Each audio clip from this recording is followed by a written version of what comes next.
Ons hulp is in die naam van God ons Vader,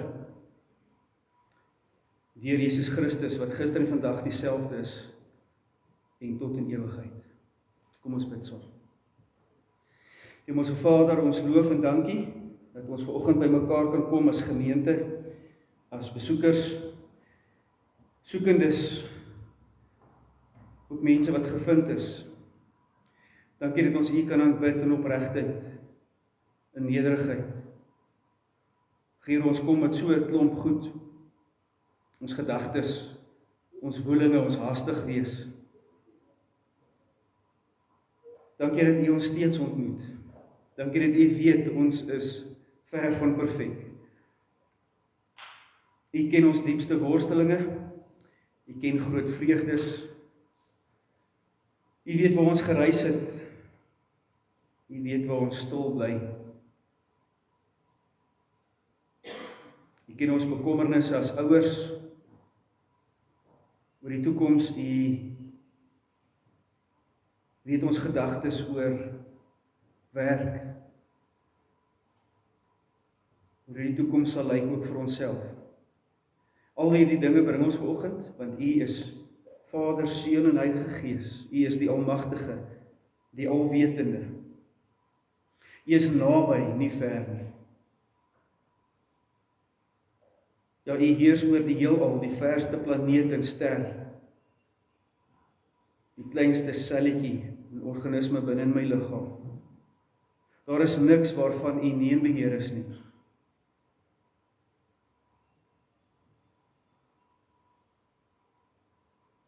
Daarom kom ons as U kinders op U gefokus, lei ons en leer ons deur die Gees en U woord. Amen. Geliefdes in die Here, genade, barmhartigheid en vrede van God ons Vader, deur Jesus Christus, ons Here, en deur die kragtige werk van die Heilige Gees. Kom ons amen, ons gaan saam mekaar sing Lied 214, ons gaan daarvan sing vers 1, 2 en 3.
Ons bely ons geloof aan die hand van die Nederlandse geloofsbelijdenis, artikel 11.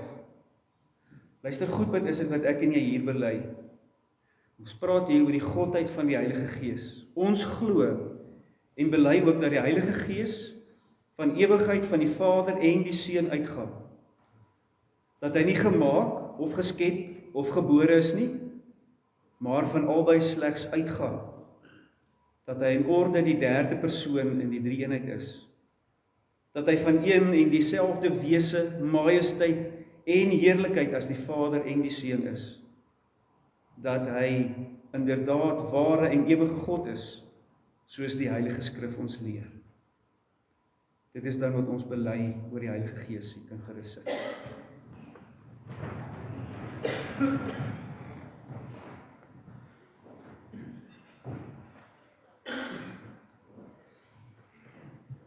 Ons gaan ons voor die Here voortmoedig vanoggend uit die Nuwe Testament, uit die brief aan die Efesiërs.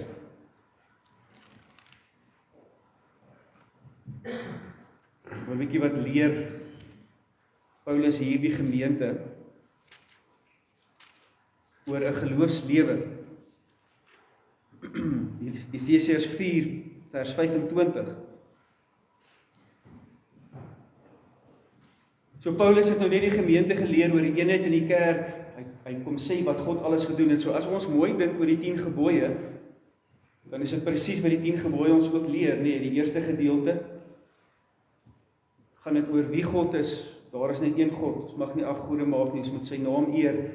Ons rus in hom, die 4de gebod. En dan kom die praktyk daarvan in die tweede gedeelte van die wet, nie eer jou vader en jou moeder. Jy mag nie moord pleeg nie, mag nie egbreek pleeg nie. Die praktyk van hoe lyk dit? Dis presies wat Paulus ook hier doen. Luister 'n bietjie, hoe lyk die uitvoering dan van die wet? Hoe lyk dit wanneer ek en jy ons steur aan die wil van God? Vers 25. Nou dat julle die valsheid afgelê het, moet julle onder mekaar die waarheid praat. Want ons is lede van dieselfde liggaam. As julle kwaad word, moenie sondig nie. Moenie 'n dag kwaad afsluit nie. Moenie die duiwel vatkans gee nie. As iemand 'n dief is, moet hy ophou steel. Hy moet deur harde werk op 'n eerbare manier self in sy lewensonderhoud voorsien. Dan sal hy iets hê om vir die armes te gee. Vuil taal moet daar nooit uit julle mond kom nie. Praat net wat goed en opbouend en volgens die eis van omstandighede. Sodat dit julle hoorders ten goeie kan kom. En moenie die Heilige Gees van God bedroef nie, want hy het julle as die eiendom van God beseël met die oog op die verlossingsdag. Moet nooit verbitterd of opvleend wees of woedend word nie. Moenie vloek of skel nie, moet niks doen wat sleg is nie. Wees goedgesind en hartlik teenoor mekaar en vergewe mekaar, soos God julle ook in Christus vergewe het. 'n mooi praktiese opsomming van die uitwerking wat die wet en die wil van God op ons moet hê. En nou nie van jou nie, broer en suster, maar as ek nou so deur hierdie riglyne kyk, dan sukkel ek maar. Deel van die bedoeling van die wet is juist dat ons sonde raak sien. Net so ook as ons nie by hierdie uitvoering kom nie. Kom ons bly dit dan by, want wat hier wel staan is dat ons nie die Heilige Gees moet bedroef nie. En dat ons sal onthou dat ons in Christus Jesus vergewe is. Wat 'n geweldige troos. Ek en jy word deur die Here Jesus Christus vergewe. Mag jy dit glo en mag ons daarom ons steun ook aan hierdie riglyne. Amen. Ons antwoord, ons amen verder daarop met Psalm 31, die eerste omdigting. Psalm 31, ons gaan daarvan sing vers 17, 18 en 19.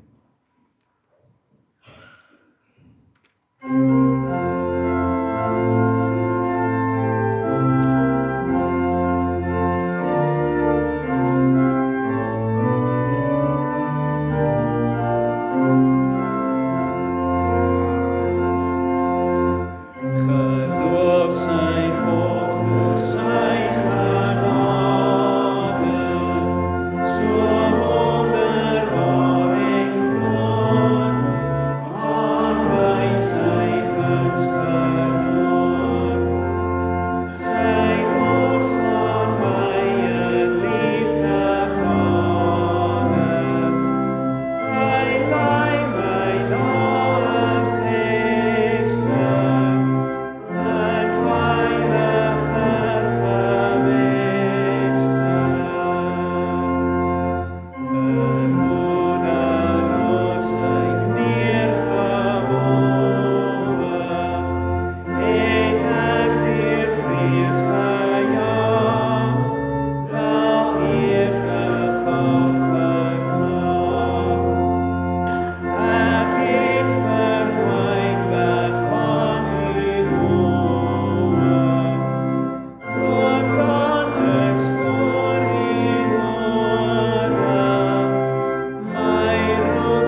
ons kinders daai laaste vers bemin.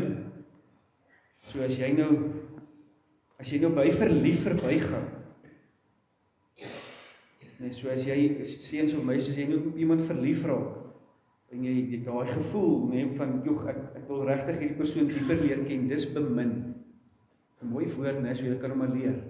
So wanneer jy bemin is dit 'n dieper gaande liefde. En wat daai vers dan sê, is ons is lief vir die Here, en dan is hy die regter wat die sonde gaan straf, en tog regverdig sal wees ook teenoor sy kinders, dis waaroor daai vers gaan. Liefdes, ons is steeds by Handelinge. Ek het dit goed gedink om tog die naderdraai van ietsie van daai sinodebesluit wat ons nou 2 weke terug gedoen het, net ook met julle te deel, om te sien hoe dat die praktyk van die kerk soms maar moeilik is. Nou verstaan nie altyd nie, so jy koue, dooie besluite, gebeur nie sommer net so nie. Daar is konteks en agtergrond. So, kom ons lees Handelinge 16.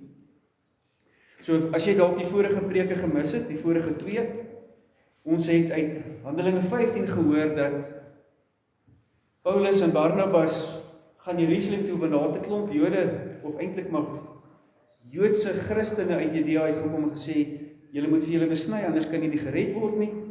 Dit het hierdie ouens baie ontstel, want hulle het geweet, Jesus is genoeg. So hulle gaan Jerusalem toe, daar is hierdie vergadering, baie belangrik, vertel hulle van die dinge wat die Gees onder hulle gedoen het. So dis die getuienis wat hulle saamvat, en dis op die ouenlik ook die saak wat al die ouderlinge, die koppe, die slim ouens daar by mekaar oortuig. Dis wat die Gees gedoen het, en wat die Gees doen, kan mens toets aan die woord. So hulle besluit toe, en hulle stuur 'n brief, ons gaan nou hoor van hierdie brief. En toe het ons gehoor, net daarna, dat Paulus en Barnabas se paaie skei, omdat hulle van mekaar verskil het oor Markus, die werk van Markus. En so is gelowiges maar gebroke mense, en die Here het dit nie vir ons in sy woord weggesteek nie. Ons lees daarvan in die tweede gedeelte van hoofstuk 15. En dan is so Paulus en Markus is nou op pad een kant toe, Barnabas en Markus en Paulus en Silas gaan nou in 'n ander rigting. Kom ons luister. Paulus het in Derbe gekom en daarna in Lystra. Daar was 'n gelowige met die naam Timoteus. Sy ma, ook 'n gelowige, was 'n Joodse vrou en sy pa 'n Griek.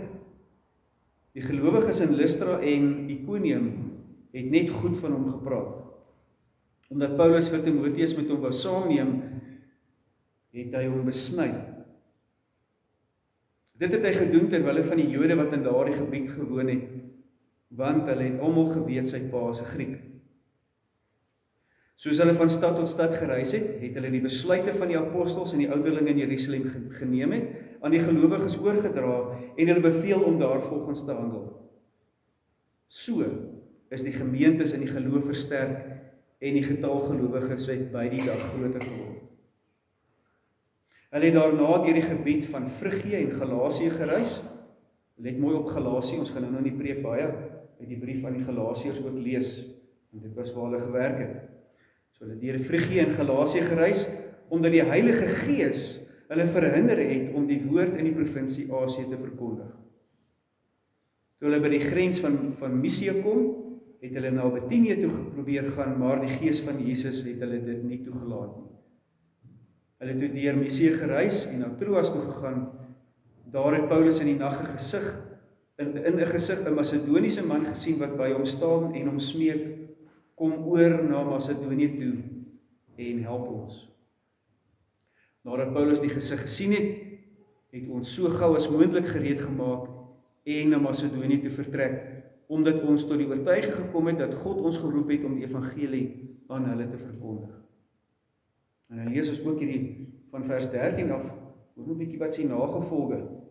Ons het van Troas af weggevaar en reguit koers gehou na Samotrake toe en die volgende dag in Neapolis toe. Daarvandaan is ons na Filippi toe, 'n belangrike stad in daardie deel van Macedonië en ook 'n Romeinse kolonie. In hierdie stad het ons 'n paar dae gebly. Op die Sabbatdag is ons na die rivier toe, buitekant die stadspoort, omdat ons gedink het daar sou 'n Joodse bidplek wees. Ons het gaan sit en met die vroue gepraat wat daar by mekaar was. Een van die wat geluister het, was 'n vrou met die naam Lydia, wat die Joodse geloof aangeneem het. Sy het handel gedrywe met perswolmateriaal en was van Thyatira afkomstig. Die Here het haar vir Paulus se woorde ontvanklik gemaak. Sy in haar huisgesin is toe gedoop.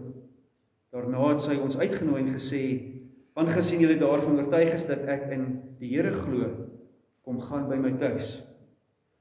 En sy het ons ooreed om dit te doen. Dit is die woord van die Here.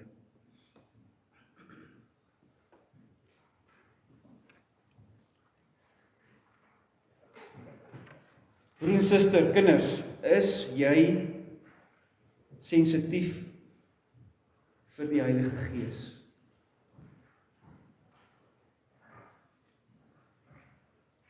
Is jy sensitief vir die Heilige Gees? Dit is interessant, baie keer as ons met ons charismatiese broers en susters praat, dan sou hulle sê, daai doppers, baie onsensitief vir die Gees.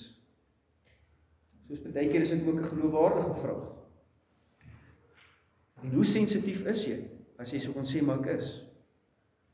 Leef jy so deur die Gees, dat die Gees jou lewe en jou gedrag bepaal?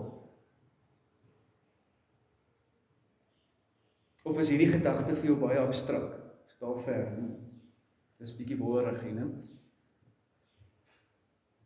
Dink gou aan jou gedrag in die week wat verby is.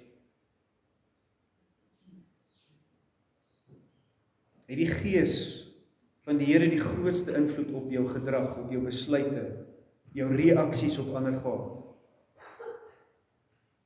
Of was dit meestal bepaal deur jou begeerte of jou emosie, jou behoefte, jou nood, jou gemoed op daardie oomblik? Dalk jou vrees, jou woede, jou irritasie, jaloesie, noem maar op. Wat het jou gedrag bepaal? Miskien is daar so 'n insident of twee wat jy nou oproep en sê, was dit deur die Gees bepaal of deur my gees? Paulus en sy nuwe medewerker Silas val in die pad om te gaan kyk hoe dit met die jong gemeentes in Asië en in ander dele gaan. Jan, het julle die PowerPoint daar? Jy moet gelaai. Help nie gou daar. Ek wil gou vir julle 'n kaart wys en die teksgedeeltes is daar. So, julle sal onthou Paulus en Barnabas se paaie skei. En op die kaart vir julle wys so, waar Barnabas hulle heen is, weet ons nie nou nie, dit is seker later, sou dit opgeteken wees. Maar Paulus en Silas val in die pad, en hulle gaan die jong gemeentes besoek. Hulle is op pad daarheen. En nou hoor ons, so ver as wat hulle reis, vertel hulle vir die mense van hierdie brief, wat die ouderling gestuur het. Daar sê, ek dink ons moet so 'n bietjie terug gaan. Dis alles jy is reg. Dit sal die eerste skryfie wees. So hierso aan die regterkant, miskien as jy veilig genoeg sien, jy sien daar staan Jerusalem.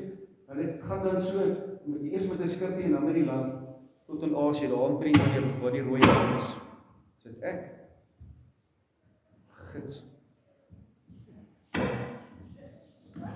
Wat gaan nou aan?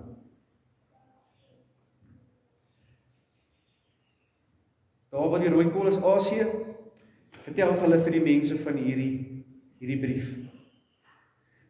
En dit maak die mense bly, want hy sê vir hulle, julle is nie meer tweedehandse gelowiges nie. Kies jy net seker maak, is nie iets wat knoop of druk nie. Die tegnologie in ons is vandag lekker met mekaar. Kom ons kyk. Julle is nou volledig deel van die kerk van die Here. Ongeag jou herkoms of jou kultuur, jy is deel van ons. Dis wat hulle nou vir hierdie kerk gaan vertel. En nou kom die jong man Timoteus op die toneel. Ons hoor Timoteus se ma, 'n Christen Jood. Sy pa, 'n Griek. Waarskynlik het hy reeds gesterf. Dink julle moet net een skyfie terug gaan, Jan, daar is hy. Hy sal vir jou mooi wys met die teksgedeelte. So sy pa was 'n Griek, wat waarskynlik nie meer geleef het nie, en nou klink dit vir ons soos nuttelose inligting, maar sy ma is 'n Jood, sy pa is 'n Griek, maar dit gaan ons baie help om te verstaan, wat gaan Paulus nou volgende doen, en wat laat Timoteus toe.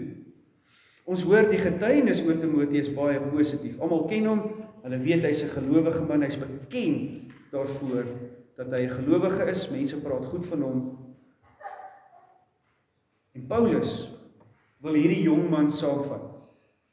Jong, moeilik om te sê, 18, tussen 18 en 22, 24 omtrent. Paulus wil hom saamvat om die woord te gaan bedien, en dan doen hy iets wat vir jou en my nou baie vreemd klink. Hy laat vir Timoteus besny, daar staan letterlik, hy het Timoteus besny. En nou die rede daarvoor wat hier geskryf is, terwille van die Jode. Ouers, ek laat vir jou oor om die besnydenis te verduidelik. Ons kinders het maar nodig om te weet wat dit is, so as jy dink hulle is oud genoeg, verduidelik, asseblief.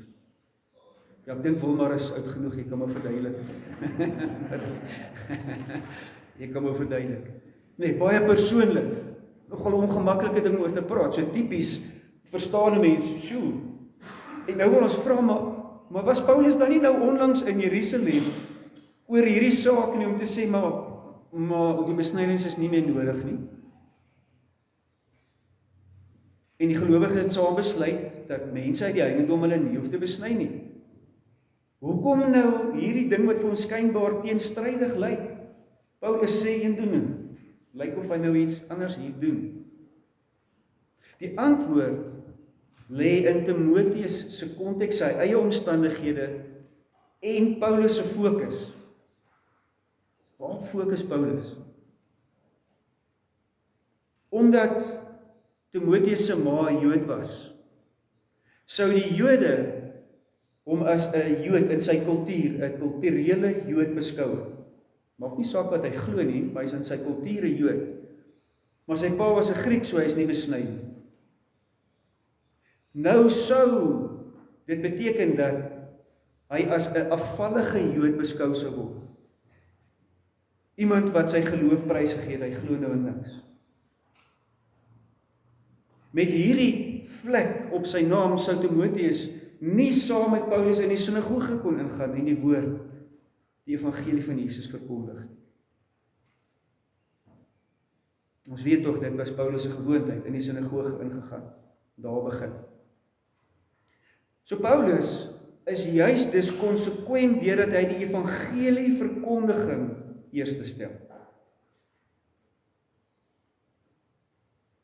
So Timoteus se besnydenis was nie 'n voorwaarde vir God om hom te aanvaar en hom te vergewe en hom te red nie.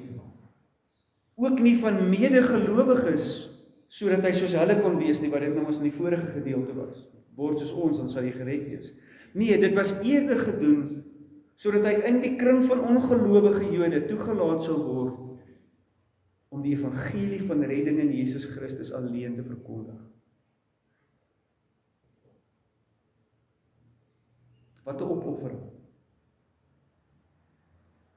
Ek kan my net voorstel vandag as iemand sê, daar is nie 'n manier. En nou daar by die teologiese skool sou moes instap en sê, luister, om 'n dominee te word, gaan maak eers gou by die suster 'n draai. Nie 'n manier nie. My menseregte, daar's nie 'n kans nie. Want dis die enigste manier ons op die oomblik 'n toegang het om die evangelie te verkondig. Wat 'n tamaletjie. As bewys kan ons maar net na die res van Paulus se skrywes gaan kyk in die Nuwe Testament oor hoe hy self gevoel het oor die besnydenis. Galasiërs 2 vers 3. Onthou nou, hulle het nou deur Galasië gegaan, hè? Dis nou die gebied waar hy trek, maar hoor wat sê hy, hoewel Titus, dis nou 'n ander gelowige, wat saam met my was, 'n Griek is hy nie gedwing om hom te laat besny nie. Daar was mense wat daarop aangedring het, maar hoor bietjie wat staan in vers 5. Aan hulle eise het ons egter nie 'n enkel oomblik toegegee nie, sodat die waarheid van die evangelie vir julle gehandhaaf sou word. Ook Galasiërs 5 vers 6. in Christus, is dit nie van belang of jy besny is of nie. Wat is die kern dan? Al wat van belang is geloof wat deur die liefde tot dade oorgaan.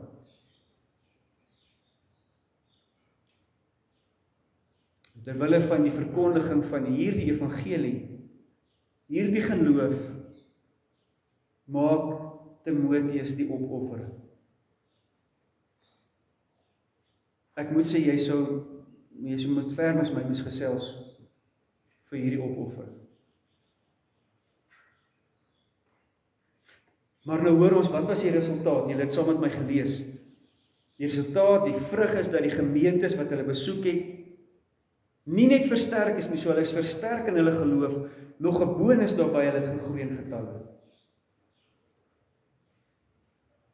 Julle dit vra 'n besondere sensitiwiteit vir die werking van die Heilige Gees, om te weet waarvoor om te staan en terug te staan.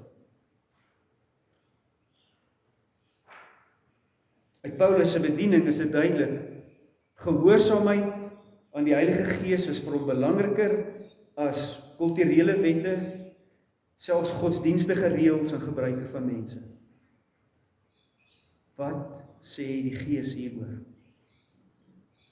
As ons nou kyk hoe die reis verder verloop, dan word dit duideliker. Paulus se plan was waarskynlik om al die kleiner dorpe te besoek, tot by Efese. Efese lê hier aan die kant daar by die Hoëkou Eemberg, aan naby die see. Hoekom? Want dit was gemeentes wat hulle reeds geplan het. Hierdie mense ken hulle. So dis maklik, minder weerstand. Hy is nou al 'n slag of wat waarskynlik daar onder die klippe gesteek. Tog hoor ons die Heilige Gees verhinder hulle.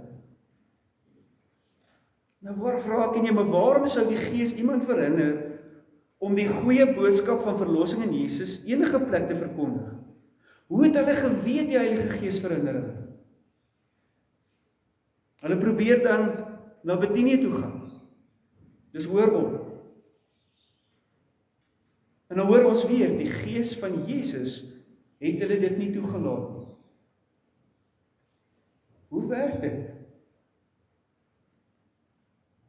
Ons hoor dan in vers 9, dat Paulus droom van 'n man wat hom uit Macedonië uitroep. Kom help ons. En dis dan waartoe hulle gaan, hy stuur hom in 'n droom. My vraag, broer en suster, is, hoe raak 'n mens so sensitief vir die werk van die Gees, dat jy jou reisplanne totaal en al volgens sy werk en volgens sy leiding inrig? Hoe Paulus en sy vriende, sy reisgenote geweet, dat die Gees hulle vir die een plek verhinder en vir die ander plek roep? Hoe sou ek en jy weet? Dikwels, wanneer 'n predikant 'n beroep kry, dan hoor ek hoe mense sê, ag, moenie vir my sê, die Gees het vir jou gesê, jy gaan met jou male bly daar, of jy gaan met jy kry meer geld daar, of jy gaan met jy moeilikheid gemaak daar.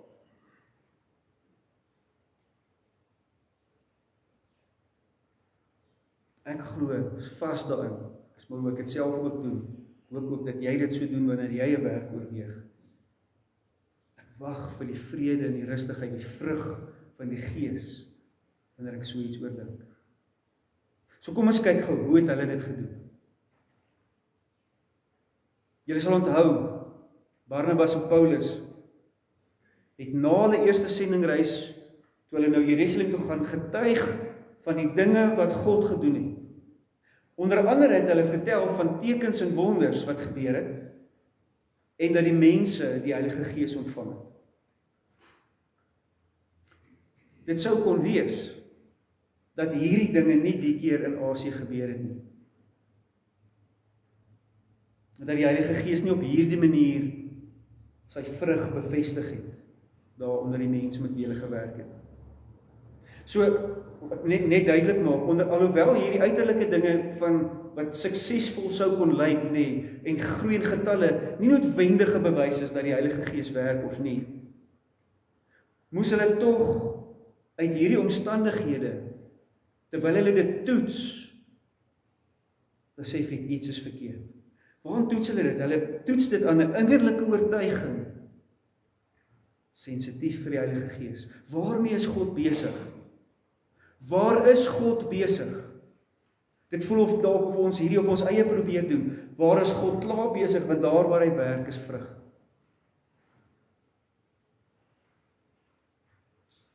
Dink saam met my, wat sou nog tekens van die vrug van die Gees kon wees? Miskien die vrug van die Gees self, soos dit ons in Galasiërs 5 vers 22 kry, die teks hel baie, dink saam met my, liefde, vreugde, vrede, geduld, vriendelikheid, goedhartigheid, getrouheid, nederigheid, selfbeheersing.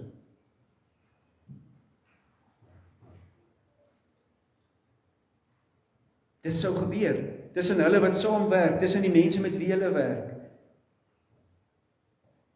Dis moontlik, dat hulle nie hierdie dinge tussen mekaar en op die plekke ervaar het daar waar hulle besig was nie. Hulle het nie gesien dat dit gebeur nie. En hier is die ding, as die Gees nie daarin is nie,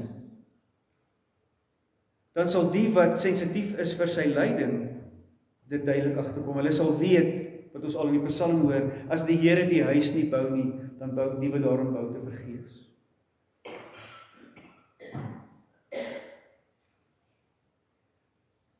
Paulus het ook verder in Galasiërs 5 vers 25 gesê, dat ons deur die Gees moet lewe, en dat die Gees dan 'n mens se gedrag moet bepaal. Die Gees moet ons gedrag bepaal. So Paulus en sy medewerkers geleer, om nie maar net hulle eie koppe te volg nie, maar om hulle oor te gee aan die leiding van die Heilige Gees.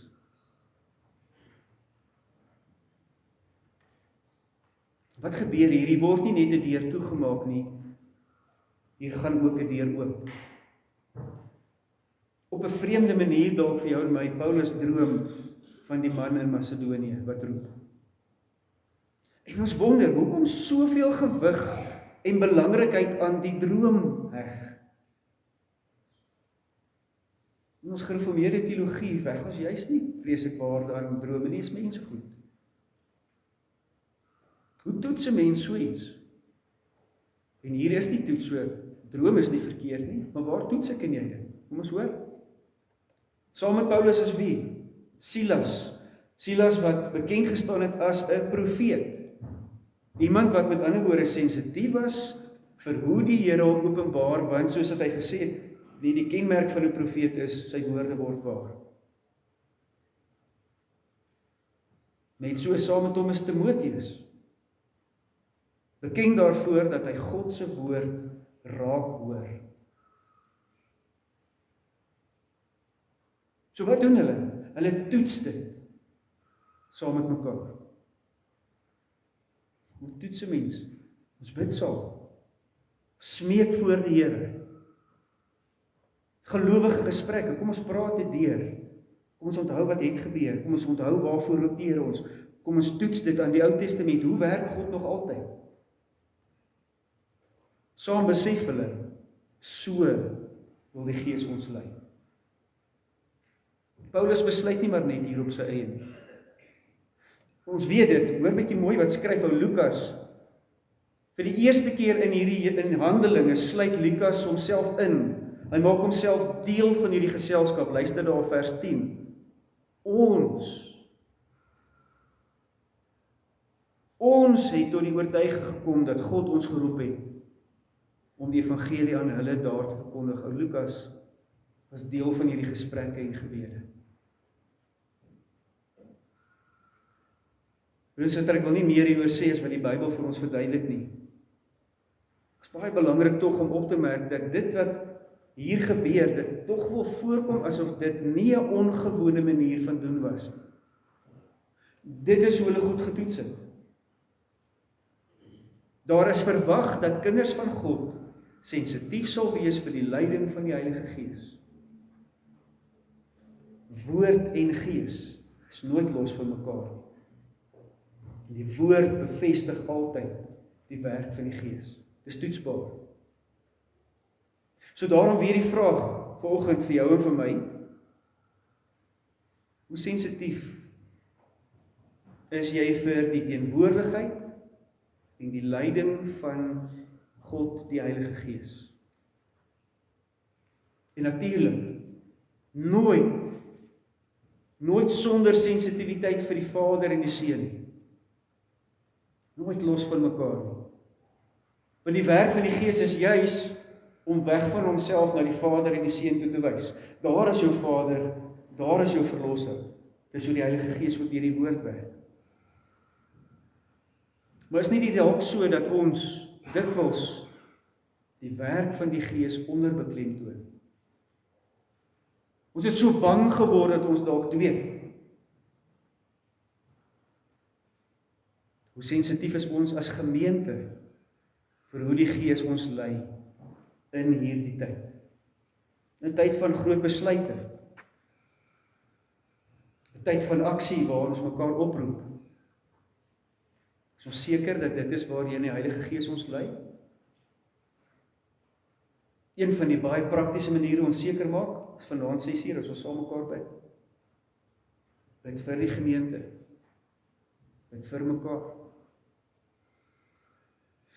My vraag vanoggend vir jou baie persoonlik is, waarvoor roep die Heilige Gees jou om in hierdie gemeente te doen?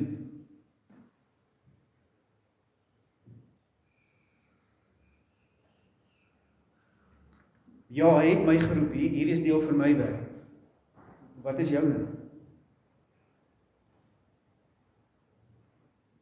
Jy kan nie sê dat jy geroep is om op die rand te bly nie. Ek is geroep om hier in die buitekant te staan en in te kyk en te sê, o, die kerk doen dit en die kerk doen dat, en julle moet net so maak, en julle moet net dat. Of vir jou sê, hier saam met Lukas, hier is net te ons.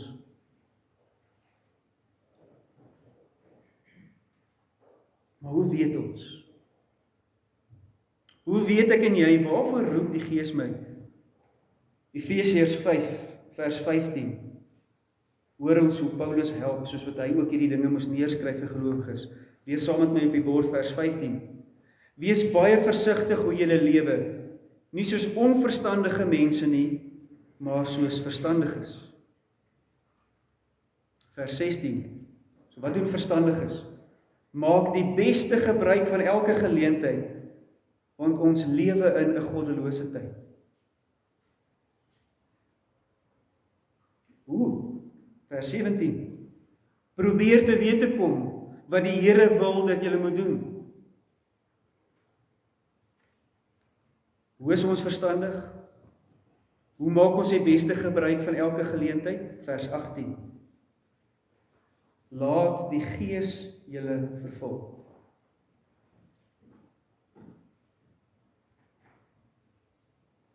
Om sensitief te wees vir die leiding van die Heilige Gees is nie 'n losse, grenselose soeke na die baswoord van die tyd, spiritualiteit.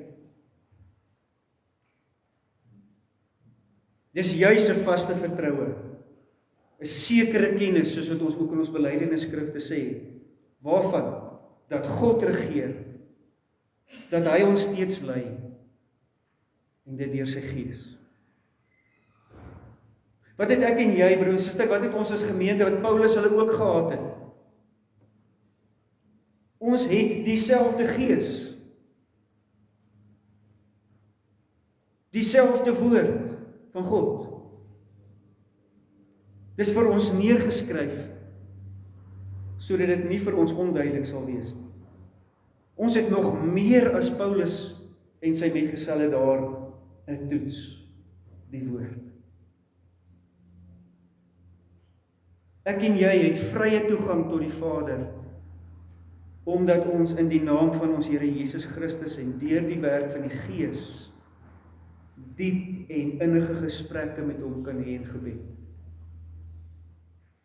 Maak jy daarvan gebruik?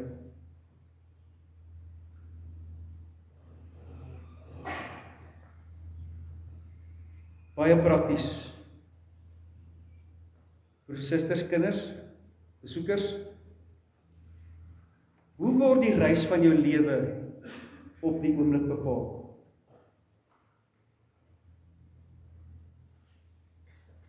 Volg jy dalk jou eie kop?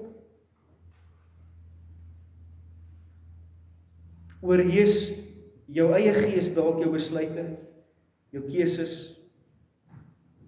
die rigting, gesprekke, jou denke?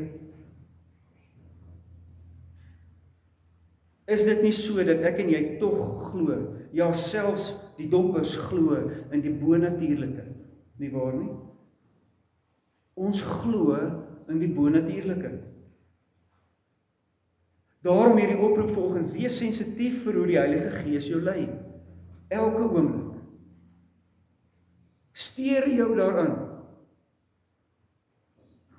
Toets dit aan die woord. Toets dit met medegelowiges. Ja. Bevestig die Gees sy teenwoordigheid met vrug, daar waar jy werk. Hoe jy besluite neem, waarop jy fokus. Want jy kan nie vrug verwag van die Gees as jy hom ignoreer. Here, ek sal luister na hierdie deel, maar hierdie deel van wat jy sê, gaan ek nie doen nie. Dis hoe ons konfronteer en toets, soek die vrug van die Gees. Hierdie vrug lyk anders as jou en myne in ons harte. Dit doen anders. Dit is wat ander mense versterk. Dit versterk gelowiges, ook wanneer hulle gedissiplineer word. Dit spreek die gewete van ongelowiges aan. En ons hoor hier, 'n bonus is dat dit die getal gelowiges laat groei. En hoor mooi, dis nie die fokus nie, dis 'n bonus. Want God is besig om die getal vol te maak. En ek en jy werk mee daaraan. Broer en suster, mag dit dan so wees dat ons deur die Gees lewe. Dat die Gees jou en my gedrag bepaal. Bid vir groter sensitiwiteit vir die leiding deur die Heilige Gees. Vir jou persoonlik. Vir ons as gemeente. Ook vir ons gemeenskap, vir ander kerke. Bid dit vir die gereformeerde kerke in hierdie tyd. En vir die Here se kerk oor die wêreld. Geliefdes, kom ons wees verstandig. Maak die beste gebruik van elke geleentheid. Vind uit wat die Here wil dat jy moet doen, ook hier in die gemeente. En leef vervuld met die Heilige Gees. Amen.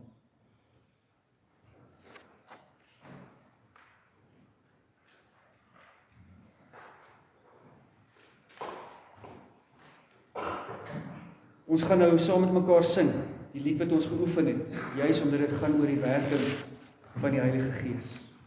Kyk mooi op na die woorde, sing so hartlik saam, soos jy kan.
geleentheid vir ons lief en leed. So ons diakens en helpers, as julle vir ons die kollekte sal opneem. Julle het gehoor van siek en gesond. Louisa is vir ons baie lekker dat jy beweeglik is en na 'n lang tyd hier by ons kan wees. Louisa baie getrou ingeskakel altyd oor die internet, as sy aangaan, dan kan ek sien Louisa is daar, maar Louisa, dit is baie lekkerder om jou lewende lywe te sien. Ja. Julle het gehoor,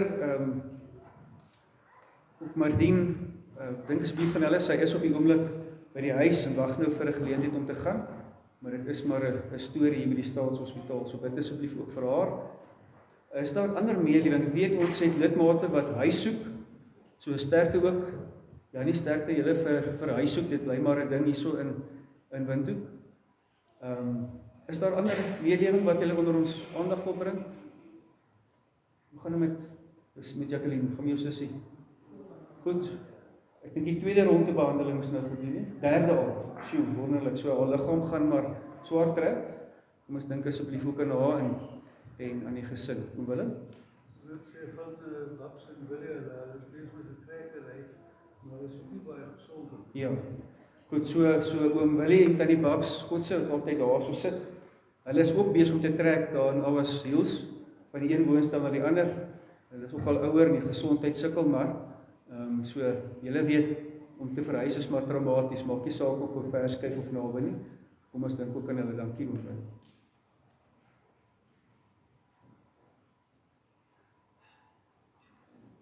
Ek gaan vra, Mariaan het 'n ding gemaak vir katekisasie oor Nehemia.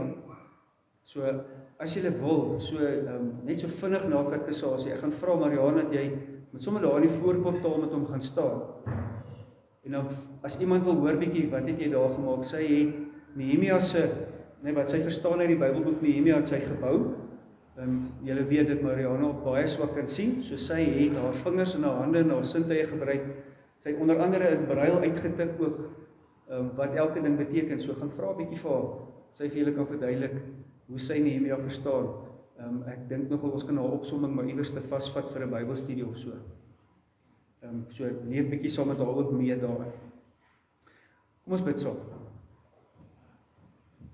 Hemelse Vader, ons is so dankbaar dat ons toegang tot U het, deur U Seun, en deur U Gees wat uitgestort word. Ons het nou bely, dat die Heilige Gees van Vader en Seun uitgaan. Ja, Vader, U en Here Jesus, U het gesorg dat die Gees by ons is as trooster en as leiding. Ons eer U daarvoor, want daarsonder was ons verlore. Daarsonder sou daar nie 'n manier wees om ons die woord kan interpreteer nie. Sou ons as gemeente nie hoop gehad het vir ons vorentoe moet beweeg nie. Ons hoop is in U. Ons wil bely dat ons dikwels U leiding mis. Dat ons eie vermoë, verstandelike vermoë, fisiese vermoë, planne meer vertrou as om te wag op dit wat U op ons harte druk. Ons wil erken, Here, dat dit vir ons vreemd is om te wag. Maar terwyl ons as gemeente regtig U aangesig soek op 'n pad vorentoe, terwyl ons vra oor hoe ons finansiëel dit gaan maak in die volgende 5 of 10 jaar, is ons groter vraag, hoe bly ons gehoorsaam, maak nie saak wat U vir ons voorberei het nie. Hoe bly ons U evangelie verkondig, wat is dit, Here, wat ek persoonlik in U diens kan offer? Waarin klou ek vas? Wat dalk skeiding maak? Wat my daarvan weerhou om hierdie goeie nuus te vertel? Ek wil bid vir ons ouers wat weer in die begin van hierdie jaar deel is van die toerusting en die opleiding van hulle kinders geestelik. Ek bid vir elke ouer hierin. Partykeer mag dit dalk vir ons na onbegonne taak voel. Mag ons altyd eers vra, hoe is dit dat U ons deur die Gees wil lei? En lei hulle, o Heilige Gees.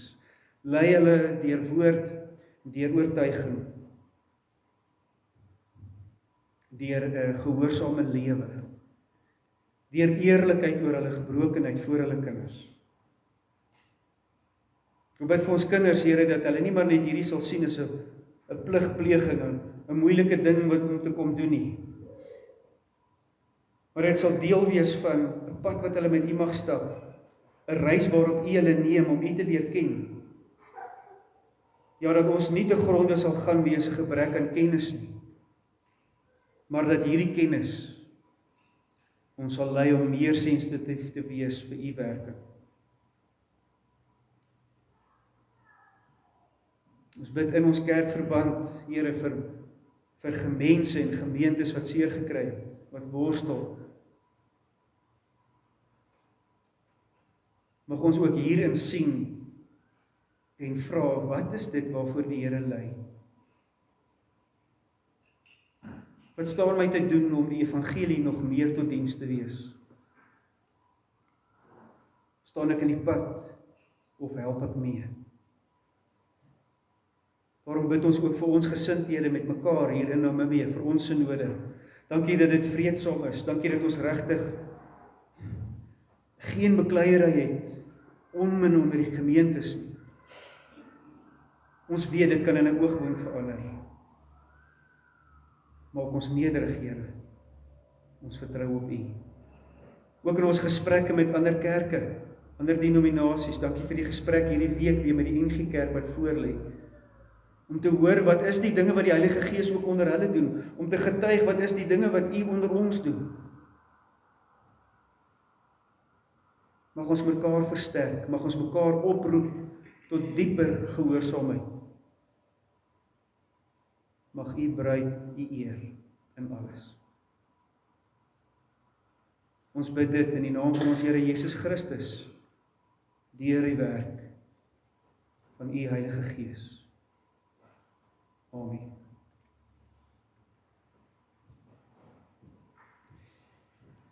Lied 524.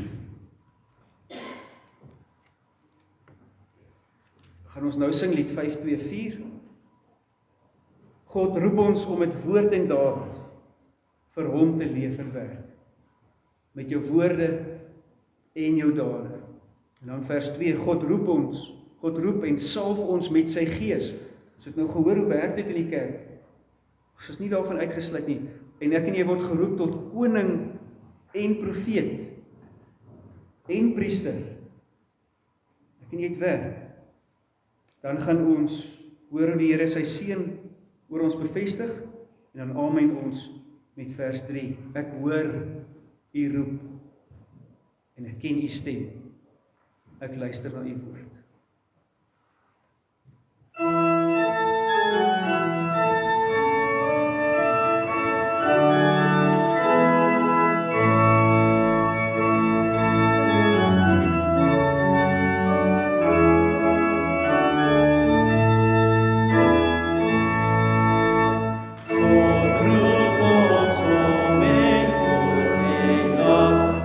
Vir hom te leef en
Geliefdes, die Here seën en beskerm julle.